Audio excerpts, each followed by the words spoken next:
에베소서 1장 20절부터 23절 말씀 다 같이 한 목소리로 봉독하도록 하겠습니다. 그의 능력이 그리스도 안에서 역사하사 죽은 자들 가운데서 달리 사시고 하늘에서 자기의 오른편에 앉히사 모든 통치와 권세와 능력과 주권과 이 세상뿐 아니라 오는 세상에 일컫는 모든 이름 위에 뛰어나게 하시고 또 만물을 그의 발 아래에 복종하게 하시고 그를 만물 위에 교회의 머리로 삼으셨느니라.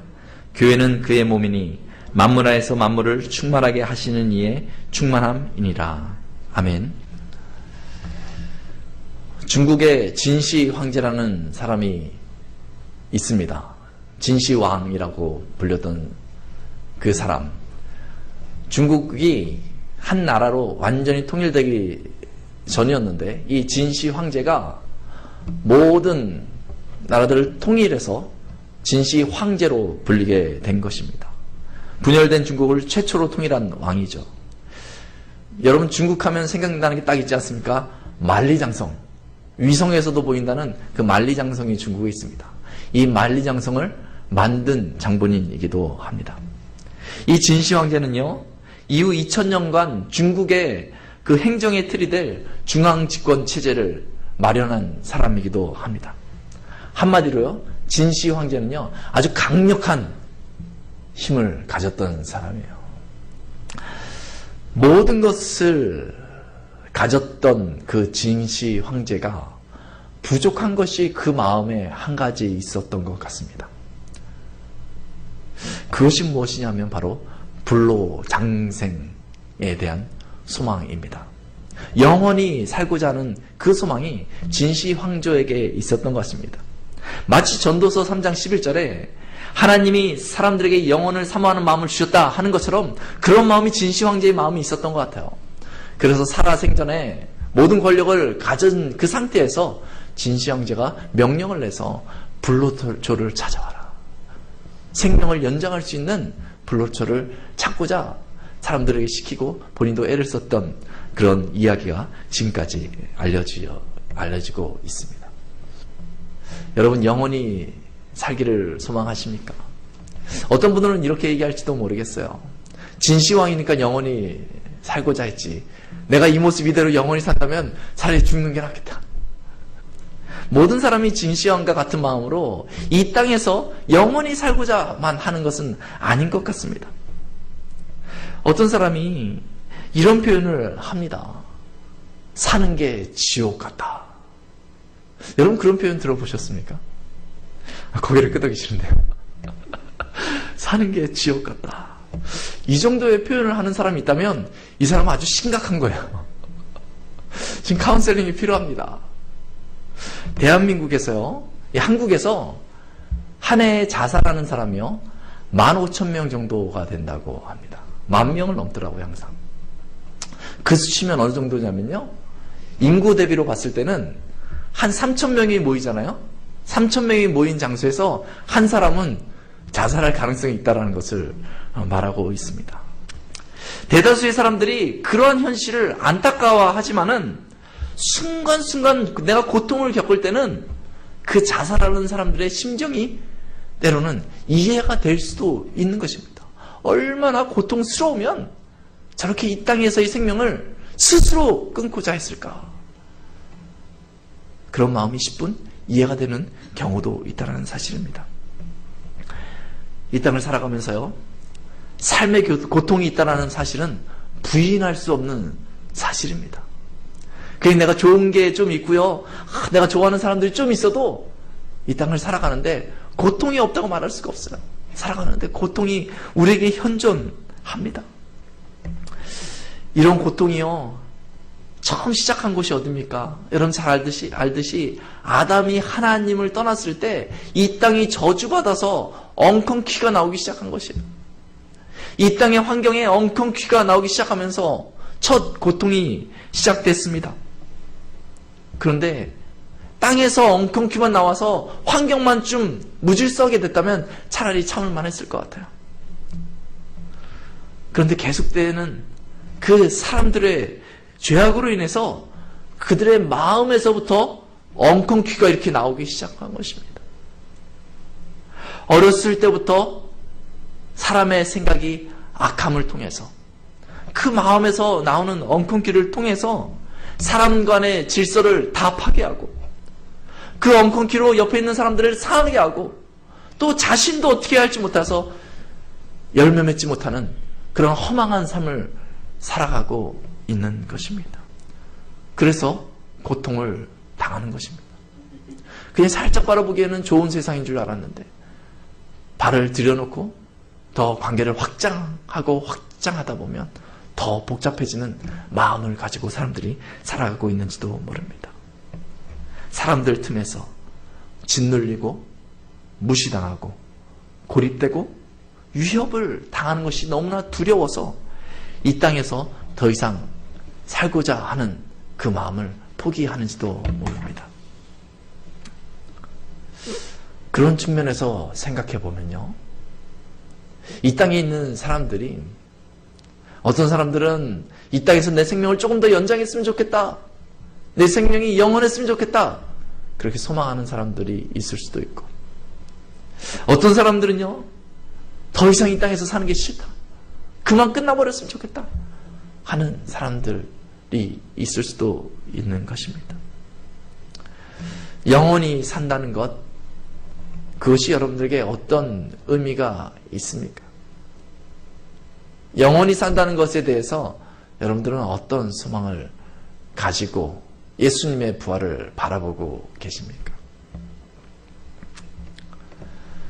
이 땅에 미련을 두고 우리가 영혼을 사모하고 있다면 오늘의 신앙 고백을 저희가 다시 한번 생각해보고 잘 이해해봐야 할 필요가 있습니다. 그렇지 않으면 혼란 가운데 빠질 수가 있습니다.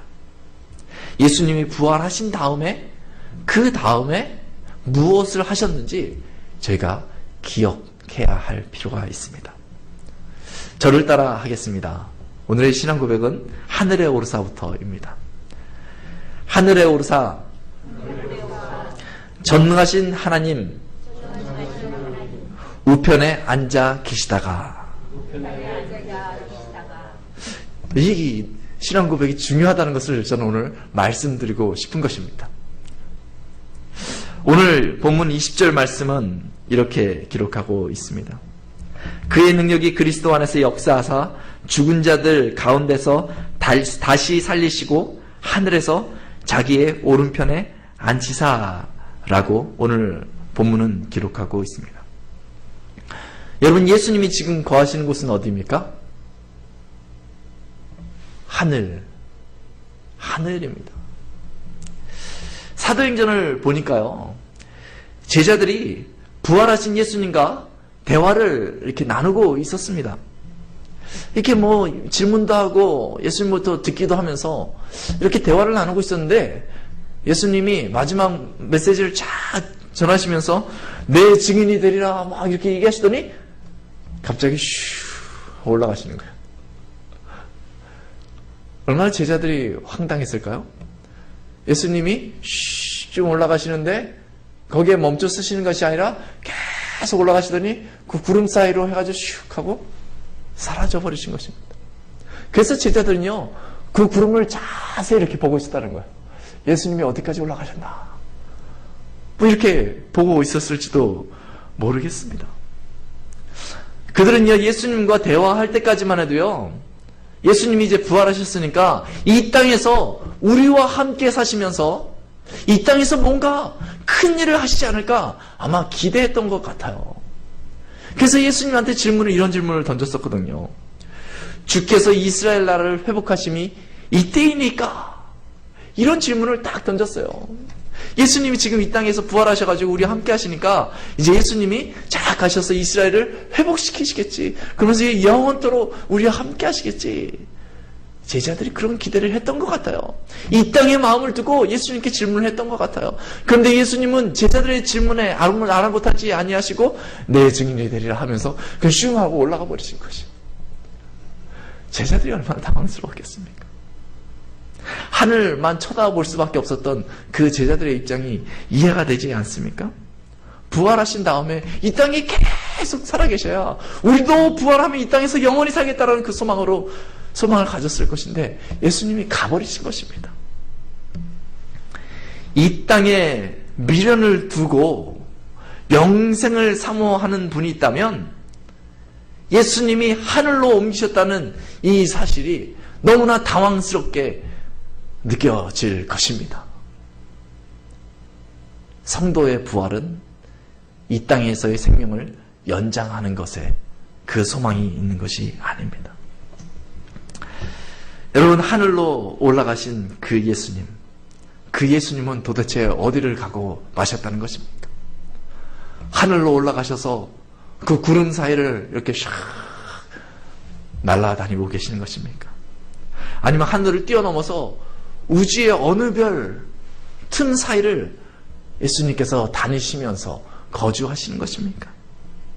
어떤 사람들은요, 이곳에서 우주의 행로를 잘 살피다 보면 예수님이 올리신 하늘의 길을 찾아 천국까지 갈 수 있다라고 주장하는 사람도 있습니다. 그러나 그것은 불가능한 일입니다. 제자들, 즉 사람들 앞에서 공간적인 틀 안에서 하늘로 옮기셨지만 예수님은 그 하늘을 넘어서서 천지를 만드신 하나님의 보좌 우편에 나아가신 것입니다. 하늘의 개념은요, 단지 공간적인 의미를 가르치는 것뿐만 아니라 바로 높으신 하나님이 계신 곳을 말하고 있기도 합니다. 즉 제자들의 눈앞에서 하늘로 올리우셨지만 이 세상을 만드신 그 공간을 초월하신 그 하나님 우편에 예수님이 가서 계시다는 사실입니다. 그런데 어떻게 저희가 그 하나님 계신 그 하늘을 우리가 찾아갈 수 있겠습니까? 그저 하늘을 바라보면서 예수님이 그렇게 가셨구나. 하나님의 보좌 위 높으신 그 거룩한 곳에 예수님이 지금 거주하시는구나. 이렇게 이 정도 저희가 생각할 수 있는 것입니다. 예수님이 부활하신 후 깨어진 땅에서 하늘 보좌로 그 자리를 옮기셨습니다. 그것은 하나님이 계신 온전한 곳입니다. 엉겅퀴가 더 이상 존재할 수 없는 것입니다. 무질서함이 더 이상 없는 것입니다. 상함이 더 이상 있을 수 없는 그곳으로 예수님이 나아가신 것입니다. 그래서 예수님의 승천을 깊이 묵상할 때에 부활의 소망이 무엇인지 우리가 다시 한번 생각할 수 있는 것입니다. 영생이 단지 이 땅에서 생명을 더 연장하는 것이 아니라는 것을 알게 되는 것입니다. 불완전한 이 땅에서 계속 고통당하면서 세월을 보내야 하는 것이 아니라는 것입니다. 영화나 드라마를 보면요, 그런 것들이 종종 나와요. 죽지 않고 천년을 계속 살아가지고 고통당하는 사람의 이야기, 그런 것들이 드라마에 나오고, 아쉬운 이별을 매번 하는 그 고통을 이 땅에서의 영생으로 표현하기도 합니다. 그런데 그런 것이 아니라는 것입니다. 자리를 불완전한 땅에서 온전한 곳으로 이동하는 것, 그것이 참된 영생의 의미라는 것입니다. 온전하신 하나님이 계신 그곳에 머무는 것, 그것이 참된 영생의 의미라는 것입니다. 그래서 우리에게 소망이 되는 것입니다. 요한계시록 21장 1절은 이렇게 기록하고 있습니다. 또 내가 새 하늘과 새 땅을 보니 처음 하늘과 처음 땅이 없어졌고 바다도 다시 있지 않더라. 하나님께서 예비하신 새 하늘과 새 땅 가운데 하나님과 새로운 그 관계 가운데 출발하는 그